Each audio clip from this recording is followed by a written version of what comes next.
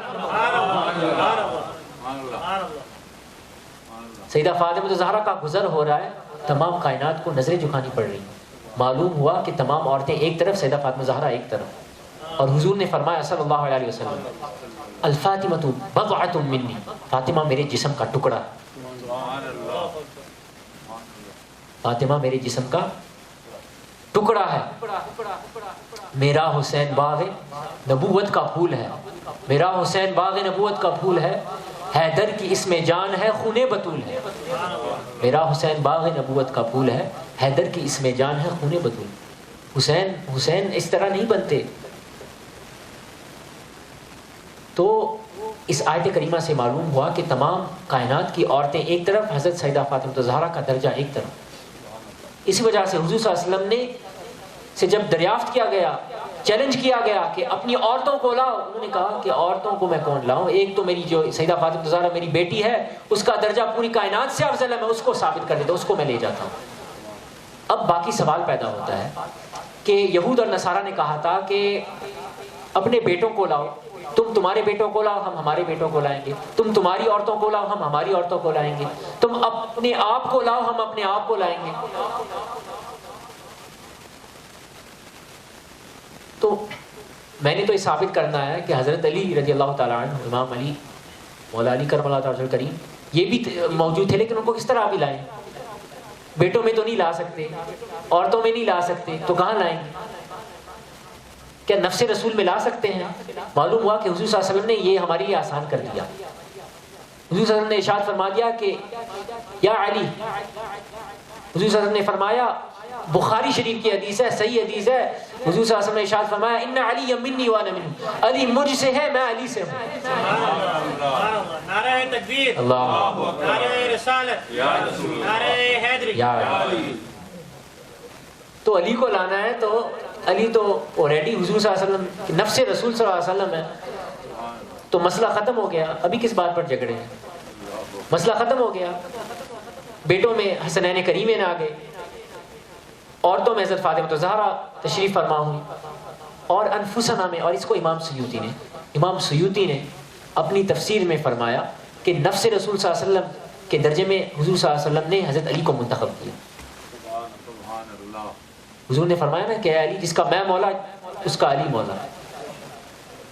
تو معلوم ہوا کہ جو شخص حضور صلی اللہ علیہ وسلم کو مولا علی سے جدا کرنا چاہے وہ قیامت تک جدا کر ہی نہیں سکتا، کیونکہ حضور صلی اللہ علیہ وسلم نے کبھی علی کو جدا نہیں کیا۔ جب حضور صلی اللہ علیہ وسلم نے کبھی علی کو جدا نہیں کیا، تم کون ہوتے علی کو جدا کرنے والے؟ آتے ہیں، چلتے ہیں تیسری آیت کی طرف۔ 2 آیتوں سے میں نے ثابت کر دیا کہ حضور صلی اللہ علیہ وسلم کی اہل بیت سے مراد جو ہے، تخصیص جو ہے خصوصی اور خاص اہل بیت سے مراد کون ہے؟ پنجتن پاک ہے، اہل کسا۔ یہ یاد رکھیں، اہل کسا، کیونکہ لوگ اگر آپ پنجتن پاک کہیں تو لوگ آپ کو کہیں گے تو پنجتن پاک تو اہل تشیع نے اس کی اصطلاح کی ہے، تو آپ ان کو کہا کریں ٹھیک ہے ہم پنجتن پاک نہیں کہیں گے، ہم پنجتن پاک سے بھی توبہ کر لیتے ہیں، لیکن ہم اہل کسا کہیں گے، ہم کہیں گے چادر والے، اور ہم کہیں گے مباہلہ والے۔ اور ایک میں اور آیت دیتا ہوں، یہ بھی کہہ دینا ان کو، یہ میری طرف سے ہدیہ۔ تیسری آیت کریمہ، بسم اللہ الرحمن الرحیم، آیت کریمہ ہے سورہ شورى کی 25ویں سپارے کی آیت کریمہ ہے۔ آیت کریمہ کا نمبر میرے ذہن میں نہیں انشاءاللہ، لیکن میں بتا سکتا ہوں۔ قرآن کریم کی آیت ہے، بسم اللہ الرحمن الرحیم، قل لا اسألکم علیہ اجرا الا المودۃ فی القربى۔ اللہ سبحانہ تعالیٰ نے ارشاد فرمایا، اس آیت کی تشریح میں مزید کل بیان کروں گا تفسیر ابن کثیر سے، لیکن چونکہ اس آیت کریمہ کا اس موضوع سے بھی تعلق ہے تو انشاءاللہ میں اس کو بھی اس ضمن میں بیان کر دیتا ہوں، کیونکہ میرا اس بات یہ ہے کہ آج میرا موضوع تھا کہ یہ ثابت کرنا کہ حضور صلی اللہ علیہ وسلم نے اپنی اہل بیت میں سے کس کی تخصیص فرمائی، اور حضور صلی اللہ علیہ وسلم نے کس کو کہا کہ یہ میری اہل بیت ہے، اور حضور صلی اللہ علیہ وسلم نے مباہلہ کے وقت کس کو لے گئے، اور حضور صلی اللہ علیہ وسلم نے جب آیت تطہیر نازل ہوئی تو چادر میں کون ہستیاں تھیں۔ ابھی یہ آیت کریمہ ہے کہ اللہ سبحانہ نے ارشاد فرمایا کہ اے حبیب آپ ارشاد فرما دیجئے کہ میں آپ سے سوال نہیں کرتا، مطالبہ نہیں کرتا کسی اجر کا، مگر یہ کہ تم میری قرابت داروں سے محبت کرو، مودت کرو۔ امام قرطبی اپنی تفسیر میں ارشاد فرماتے ہیں، میں ایسے ڈنڈیاں نہیں مار رہا، میں تفسیریں بیان کر رہا ہوں۔ امام قرطبی فرماتے ہیں کہ یہ قربہ سے مراد کون ہے؟ حضور نے فرمایا نا، اللہ نے فرمایا نا کہ اے حبیب، اے حضور صلی اللہ علیہ وسلم، آپ لوگوں کو یہ بتاؤ، یہ بیان کر دو کہ میں تم سے، میں نے جو یہ نبوت کی ہے، 40 سال نبوت کی ہے، میں نے جو یہ جنگیں لڑی ہیں، میں نے جو یہ مجاہدہ کیا ہے، میں نے جو جہاد کیا ہے، میں اس کا کوئی اجر نہیں مانگتا، صرف اجر یہ مانگتا ہوں کہ تم میری قرابت داروں سے محبت کرو۔ سوال یہ ہوا کہ قرابت داروں میں سے کون ہے؟ قرابت داروں سے مراد کون ہے؟ حضور کے قرابت دار ہیں کون؟ سوال یہ پیدا ہے قرابت داروں میں سے کون مراد کون ہے؟ تو امام قرطبی نقل کرتے ہیں کہ امام زین العابدین رضی اللہ تعالی عنہ، ان کا یہ قول ہے، ان کا یہ عقیدہ ہے، اور اس کے علاوہ دیگر مفسرین ہیں، صحابی رسول ہیں، عمر بن شعیب ہیں، وسدی اور سعید ابن جبیر نقل کرتے ہیں، ابن عباس رضی اللہ، ابن عباس کا یہ عقیدہ ہے، فرماتے ہیں کہ لما انزل اللہ عز وجل، کہ جب یہ آیت کریمہ نازل ہوئی، جب اللہ نے یہ آیت نازل کی، قل لا اسألکم علیہ اجرا الا المودۃ فی القربى قالوا یا رسول اللہ، تو صحابہ کا یہ طریقہ تھا کہ جب کوئی آیت کریمہ نازل ہوتی تو وہ کہتے یا رسول اللہ اس کا مطلب کیا ہے؟ جب یہ آیت کریمہ ان اللہ و ملائکتہ یصلون علی النبی نازل ہوئی تو صحابہ نے پہلا سوال کیا یا رسول اللہ کیف نصلی علیک، یا رسول اللہ کیسے سلام پڑھیں؟ تو حضور نے کیا فرمایا تھا؟ کہو اللہم صلی علی محمد وعلی، تو اس وقت بھی اللہ کے رسول نے آل محمد کو نہیں چھوڑا۔ تم کون ہوتے ہو آل محمد کو چھوڑنے والے؟ معلوم ہوا کہ آل محمد کو وہی چھوڑے گا جو منافق ہے، آل محمد کو وہی چھوڑے گا جو منافق ہے، جس کو کوئی غرض نہیں ہے۔ جب ایک حضور نے نہیں چھوڑا، نہ چادر اوڑھنے کے وقت نہیں چھوڑا، مباہلہ میں نہیں چھوڑا، درود شریف کے وقت نہیں چھوڑا، قرابت داروں میں نہیں چھوڑا تو تم کون سے باغ کی مولیوں چھوڑ، تم کہاں سے پیدا ہوئے چھوڑنے والے اہل بیت کو؟ اور پھر ہم سے سوال کرتے ہو کہ ذکر مت کرو. ہم تو قیامت تک اہل بیت کو نہیں چھوڑ سکتے. یہ ایسا دامن ہے محترم خواتین حضرات. میری بات کرنے کا مقصد یہ کہ اہل بیت اطہار، یہ اہل کسا کا دامن ایسا دامن ہے کہ قیامت تک ہم اس دامن کو نہیں چھوڑ سکتے. اور واللہ میرا عقیدہ، ہم سب کا عقیدہ ہے، امام شافعی کا عقیدہ ہے کہ قیامت کے دن ہمارے اعمال کچھ نہیں ہے، بس یہ ہے کہ لی خمسۃ نطفی بہا حر الوباء الحاطمہ المصطفیٰ والمرتضی وابناہما والفاطمہ.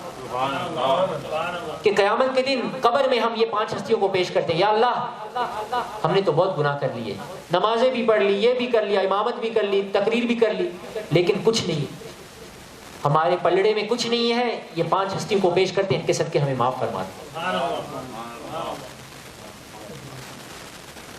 تو جب یہ آیت کریمہ نازل ہوئی، صحابہ نے سوال کیا، یا رسول اللہ من ہؤلاء الذین نودہم، یا رسول اللہ یہ کون ہے، یہ قرابت دار کون ہے جن کے بارے میں تم ہمیں حکم دے رہے ہو کہ ہم ان سے مودت کریں، محبت کریں.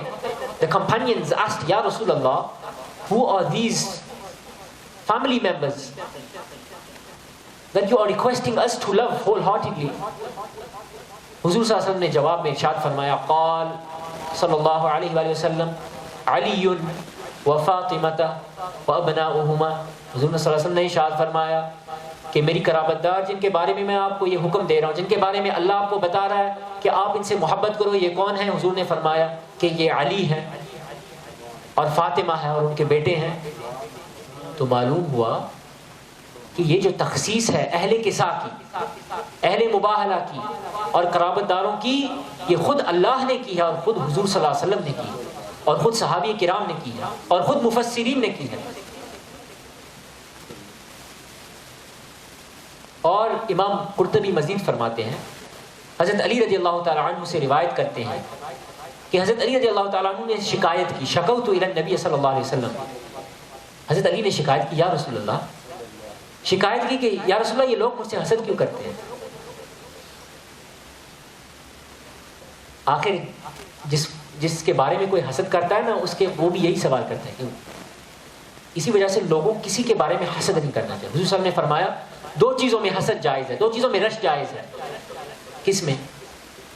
ایک علم میں اور ایک دوسری کیا چیز ہے؟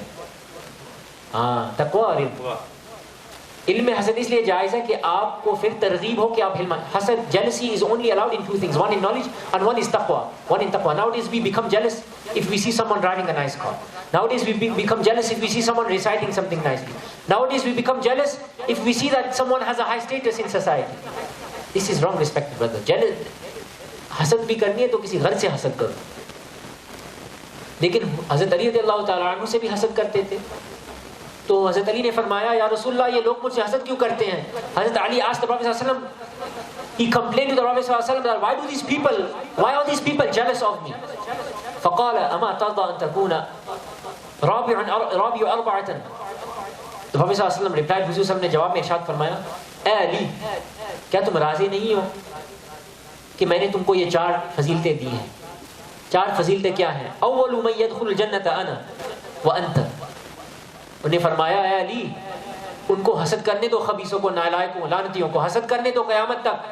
آپ کے لیے تو یہ فضیلت ہے کہ پہلی فضیلت کیا ہے کہ کیا تم راضی نہیں ہو کہ جنت میں سب سے پہلے میں داخل ہوں گا اور تم داخل ہوگے.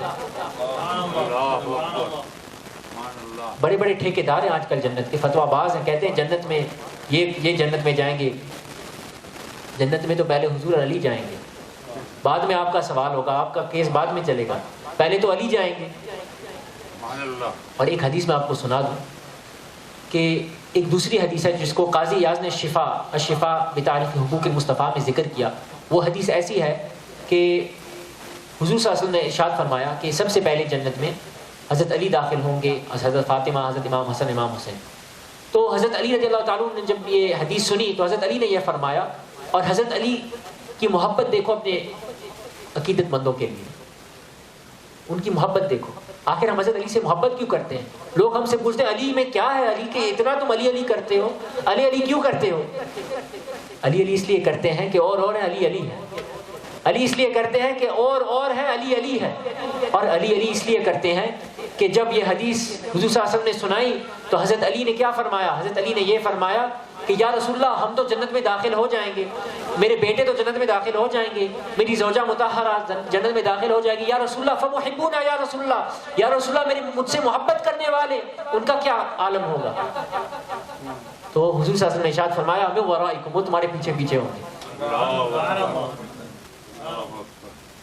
یہ اس وجہ سے حضرت علی کی محبت کرتے ہیں محترم خواتین و حضرات، اسی وجہ سے حضرت حضور صاحب نے فرمایا کہ جو علی سے محبت کرے وہی مومن، جو علی سے بغض رکھے وہی منافق۔ تو اس وجہ سے ہم حضرت علی سے محبت کرتے ہیں، اور حضرت علی کا تعلق اس لیے ہمارے لیے ضروری ہے، ہر مسلمان کے لیے ضروری ہے۔ تو حضور صاحب نے فرمایا کہ اے علی لوگوں کو حسد کر لینے دو، تم تو جنت میں میرے ساتھ پہلے داخل ہوگے، پھر حسن داخل ہوں گے، امام حسین داخل ہوں گے، اور ہماری بیویاں داخل ہوں گی ہماری دائیں طرف سے اور بائیں طرف سے، اور ہماری اولاد ہماری بیویوں کے پیچھے آئے گی۔ اور حضور صلی اللہ علیہ وسلم نے فرمایا، یہ حدیث مبارک سن لیں، حرمت الجنت علی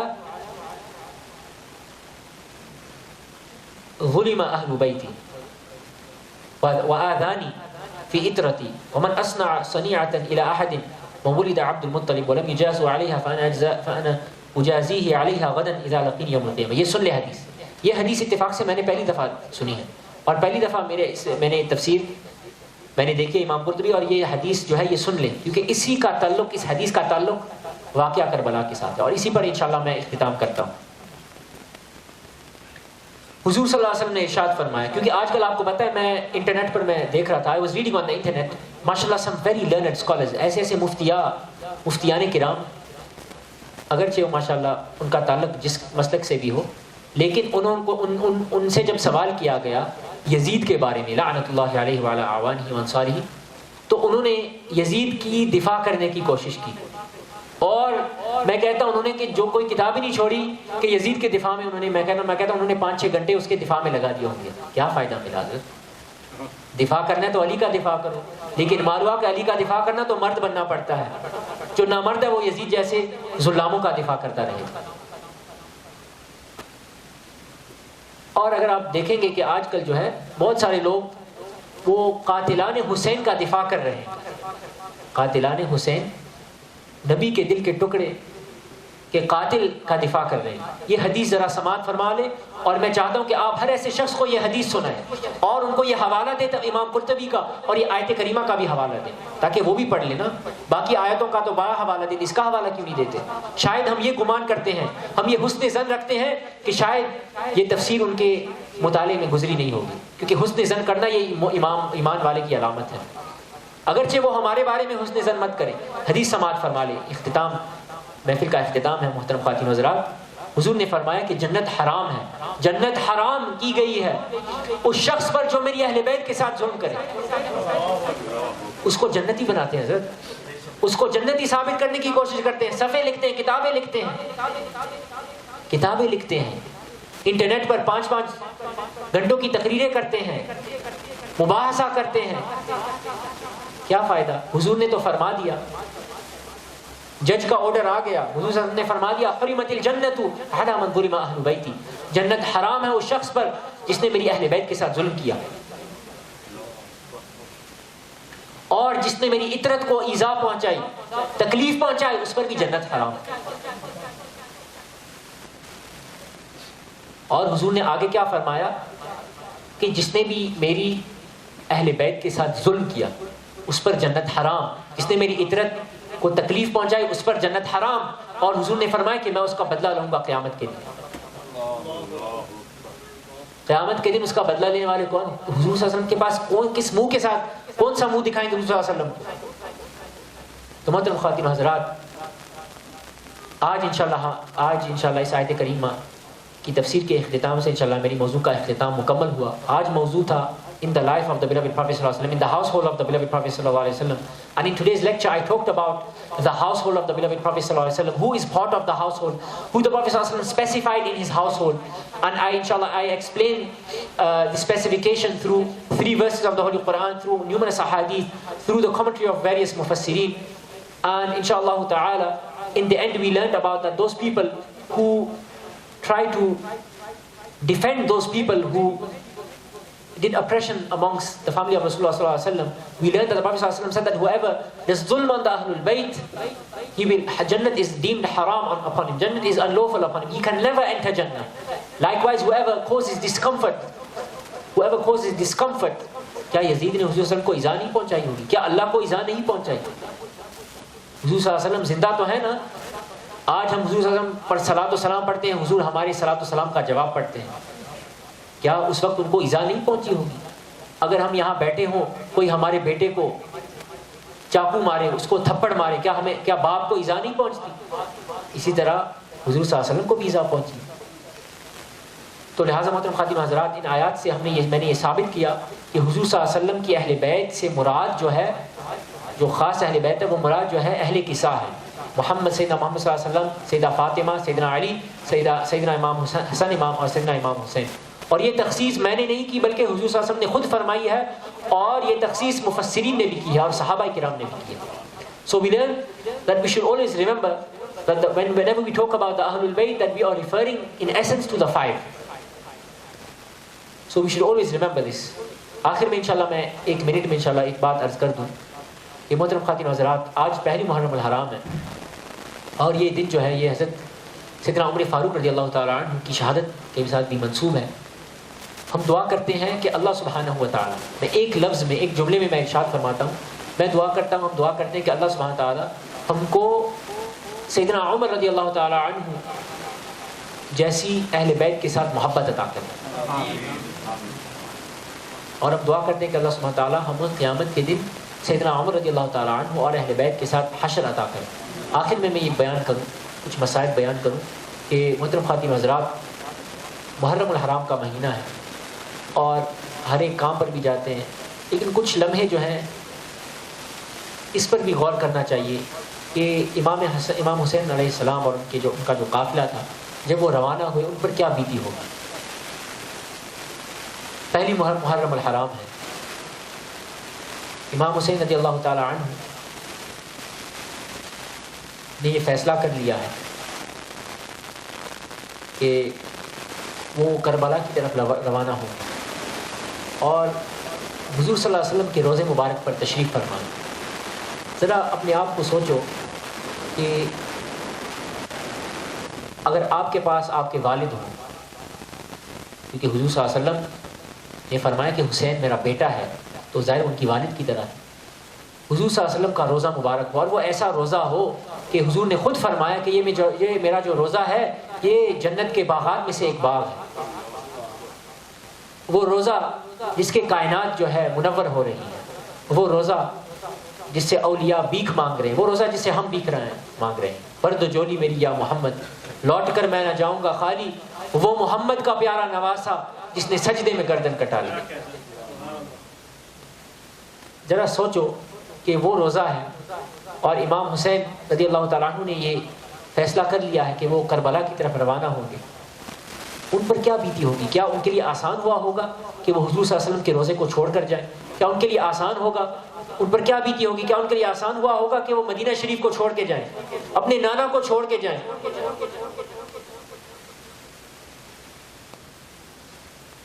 تو محترم خواتین حضرات، کچھ لمحے ہمیں چاہیے، ہم ہر ایک کو چاہیے کہ کربلا میں جو ہوا، اور انشاءاللہ میں آئندہ نشستوں میں بیان کرتا چلا جاؤں گا، لیکن ہر ایک کو یہ احساس ہونا چاہیے. احساس بہت بڑی چیز ہے محترم. اگر کسی کو احساس بھی ہو جائے نا کہ کربلا میں جو ظلم ہوا ہے، اگر کوئی بھی شخص غیرت مند ہے تو اس کے آنکھوں سے آنسو آ ہی جائیں گے. اور اگر آنسو آئیں یا نہ آئیں، کم از کم یہ احساس ہونا چاہیے. آج کل اگر کوئی آپ کی عورتوں سے حجاب اٹھا دے تو آپ کو کیا محسوس ہوگا؟ آپ کیا تلوار نہیں اٹھائیں گے؟ تو جس میدان میں کربلا اہل بیت کی خانوادے کی عورتوں پر ظلم و ستم کیا گیا، کیا ظلم کیا گیا، ذرا اس پر سوچا کرو میرے محترم خاتون حضرات. یہ دن کھانے پینے کے دن نہیں ہے، یہ دن خوشیاں منانے کے دن نہیں ہے، یہ دن سوچنے کے دن ہے، تدبر کرنے کے دن ہے، احساس کرنے کے دن ہے کہ ان پر کیا بیتی ہوگی، انہوں نے ہمارے لیے کیا قربانیاں دی. ہم دعا کرتے ہیں اللہ سبحانہ تعالیٰ ہم سب کو امام علی مقام علیہ السلام کے صدقے سے ہم سب کی مغفرت بنائے. ہم دعا کرتے ہیں اللہ سبحانہ تعالیٰ جو میں نے بیان کیا، میں دعا کرتا اللہ سبحانہ تعالیٰ مجھ کو اس پر عمل کرنے کی توفیق عطا فرمائے، ہم سب کو اس پر عمل کرنے کی توفیق عطا فرمائے۔ دعا کرتے اللہ سبحانہ تعالیٰ ہم کو اہل قصہ کے ذریعے سے، اہل قصہ کی نسبت سے ہم سب کی مغفرت فرمائے، ہمارے شیوخ کی مغفرت فرمائے، ہمارے والدین کی مغفرت فرمائے، ہمارے خاندان میں جتنے مرحومین ہیں سب کو جنت الفردوس میں اعلیٰ مقام عطا فرمائے۔ ہم دعا کرتے کہ اللہ سبحانہ تعالیٰ سب کو جو حاضرین یہاں تشریف فرمائے سب کو اہل بیت کے ساتھ ایک تعلق اپنانے کی توفیق عطا فرمائے، سب کو ان کے ذریعے سے فیضیاب ہونے کی توفیق عطا فرمائے۔ اور میں دعا کرتا اللہ سبحانہ تعالیٰ سب کے گھروں میں اہل بیت اطہار کی برکت سے سب کے گھروں میں رحمتوں اور برکتوں کا نزول فرمائے، آمین رب العالمین۔ وآخر دعوانا ان الحمدللہ رب العالمین۔ سلطان کربلا کو ہمارا سلام ہو، سلطان کربلا کو ہمارا سلام ہو، جانان مصطفیٰ کو ہمارا سلام ہو،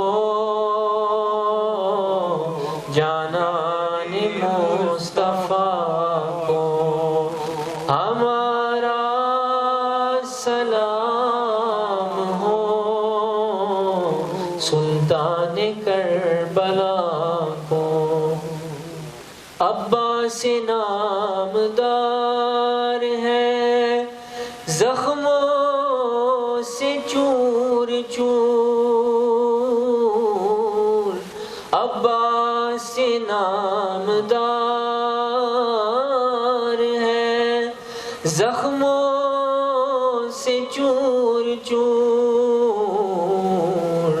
اس پہ کرے رضا کو ہمارا سلام ہو،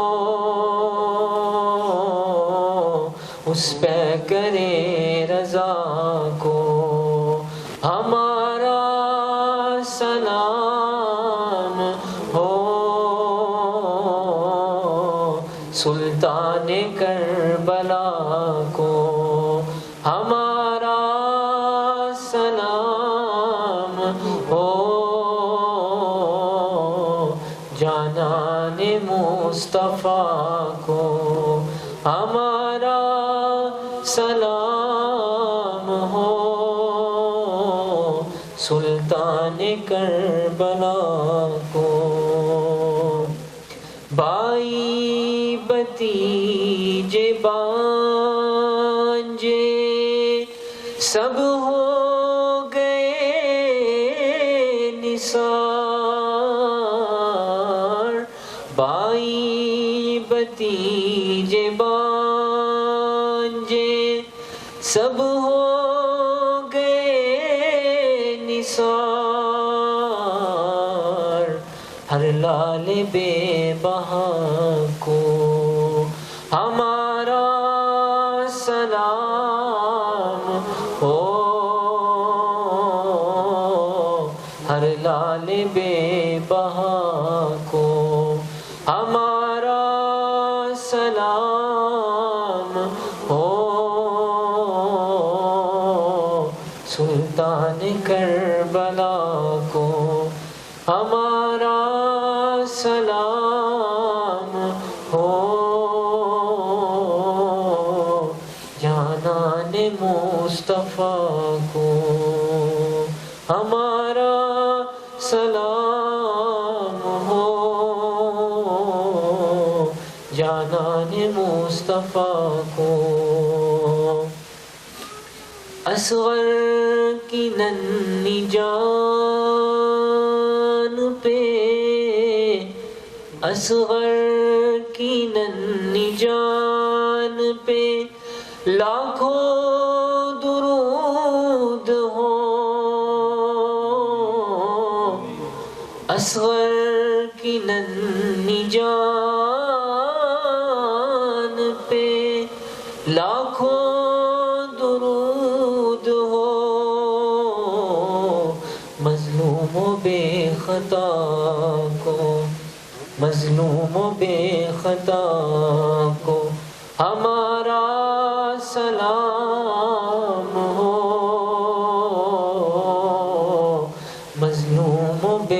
خطا کو ہمارا سلام ہو،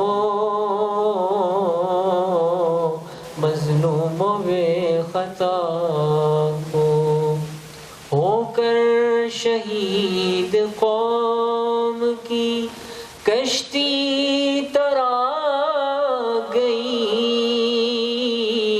ہو کر شہید قوم کی کشتی ترا گئے، ہو کر شہید قوم کی کشتی ترا گئے، ارے امت کے ناخدا کو، امت کے ناخدا کو ہمارا سلام ہو، امت کے ناخدا کو ہمارا سلام ہو، معصوم و بے خطا کو ہمارا سلام ہو، مظلوم و بے خطا کو ناصر ولائے شاہ میں کہتا ہے بار بار، ناصر ولائے شاہ میں کہتا ہے بار بار، مہمان کربلا کو ہمارا سلام ہو، مہمان کربلا کو ہمارا سلام ہو، معصوم و بے خطا کو ہمارا سلام ہو، کربل کے شہداء کو ہمارا سلام ہو، جانان مصطفیٰ کو ہمارا سلام ہو، سلطان کربلا۔ بسم اللہ الرحمن الرحیم، اللہم صلی علی سیدنا محمد وآلہ فی الاولین، اللہم صلی علی سیدنا محمد وآلہ فی الآخرین، اللہم صلی علی سیدنا محمد وآلہ فی الملأ الاعلی الی یوم الدین وفی کل وقت وحین، اللہم صلی علی سیدنا محمد وعلی آل سیدنا محمد، اللہم بحق سیدنا محمد صلی اللہ علیہ وآلہ وسلم وآلہ الطیبین الطاہرین فاغفر لنا ذنوبنا ويسر لنا امورنا، اللهم رب يسر ربنا يسر ولا تعسر وتمم بالخير وبك نستعين يا فتاح يا فتاح بحق سيدنا محمد وآله الطيبين الطاهرين، لي خمسة نطفي بها حر الوباء الحاطمة المصطفى والمنتظر ابنه الفاطمة۔ یا اللہ پروردگار عالم، جو بھی حضرات یہاں تشریف فرما ہوئے اپنے قیمتی وقت میں سے انہوں نے وقت نکالا، یا اللہ امام علی مقام علیہ السلام کی محفل میں شرکت یا اللہ کرنے کے لیے اللہ سب کے درجات بلند فرما، سب کے گناہوں کو معاف فرما، سب کے تمام نیک جائز تمنا و نیک ارادوں کو پورا فرما، اللہ جو مقروض ہے سب کو یا اللہ جلد از جلد قرض ادا کرنے کی توفیق عطا فرما، جو حضرات پریشانی مبتلا ہیں یا اللہ مولا علی مشکل کشا مولا حسین کے صدقے سب کی پریشانی کو دور فرما، یا اللہ جو بے اولاد ان کو نیک اور صالح اولاد عطا فرما، یا اللہ جو بھی پریشانیوں میں مبتلا ان کی پریشانیوں کو دور فرما، یا اللہ جو بیمار ہیں یا اللہ ان کی بیماریوں کو دور فرما، ان کو شفا کاملہ عاجلہ عطا فرما، یا اللہ جو غمگین ہے ان کی غموں کو دور فرما، یا اللہ ہم سب کو یا اللہ امام حسین علیہ السلام کی محبت اور اہل بیت محبت پر یا اللہ استقامت کے ساتھ یا اللہ اس محبت پر قائم رہنے کی توفیق عطا فرما، اور اس محبت کو ہمارے لیے قیامت کے دن یا اللہ اس محبت کو نجات کا ذریعہ بنا، ہم کو یا اللہ اس کشتی نجات میں یا اللہ سوار ہونے کی توفیق عطا فرما، ہمارے اولاد ہمارے رشتہ دار ہمارے اقارب ہمارے اساتذہ ہمارے والدین کو اس کشتی میں سفر کرنے کی توفیق عطا فرما، اللہ صحابہ کرام یا اللہ کی طرح محبت ہمیں صحابہ کرام یا اللہ کہ اہل بیت کے ساتھ محبت، یا اللہ ہم سب کو اس طرح کی محبت عطا فرما، یا اللہ ہم سب کے گناہوں کو معاف فرما، سب کے درجات بلند فرما، سیدنا عمر رضی اللہ تعالیٰ عنہ کے صدقے سے یا اللہ سب کے گناہوں کو معاف فرما، ان کی نسبت سے یا اللہ ان کے صدقے سے سب کے گناہوں کو معاف فرما، سب کو عدل کرنے کی توفیق عطا فرما، سب کو ہمیشہ یا اللہ ظلم کرنے سے بچا اور ظالموں سے بچا، یا اللہ ہمارے یا اللہ خاندانوں میں یا اللہ گھروں میں یا اللہ اتفاق اور اتحاد عطا فرما، ہمارے گھروں میں سب کے گھروں میں رحمتوں اور برکتوں کا نزول فرما، ہمارے والدین کی درجات بلند فرما، اللهم ارحمهما كما ربياني صغيرا، اللهم ربنا اغفر لنا ولوالدينا ولمشايخنا ولجميع المؤمنين والمؤمنات والمسلمين والمسلمات الاحياء منهم والاموات برحمتك يا ارحم الراحمين۔ یا اللہ جن اساتذہ نے یا اللہ مجھے یا اللہ اس محافل کو یا اللہ تجدید کرنے کی توفیق عطا فرما، یا اللہ ان کے درجات بلند فرما، یا اللہ ان کی عمروں میں برکت عطا فرما، ان کے درجات بلند فرما، اللہ ہم سب کے گناہوں کو معاف فرما، اللہ ہم سب کو یا اللہ ہم سب کو یا اللہ اس محبت میں یا اللہ جینے اور مرنے کی توفیق عطا فرما، یا اللہ سب کی یا اللہ حاضری کو قبول منظور فرما، ہماری مائیں بہنیں یا اللہ بیویاں یا اللہ سب کو یا اللہ نیک بنا صالح بنا، سب کو یا اللہ اپنی حیا اور اپنی عزت آبرو کی حفاظت کرنے کی توفیق عطا فرما، یا اللہ ہم مردوں کو یا اللہ غیرت مند بنا، یا اللہ ہمیں غیرت عطا فرما، یا اللہ ہم سب کو غیرت کی دولت عطا فرما، یا اللہ ہم سب کو یا اللہ حیا والی زندگی عطا فرما، ہم سب کو با حیا بنا، بے حیائی سے بچنے کی توفیق عطا فرما۔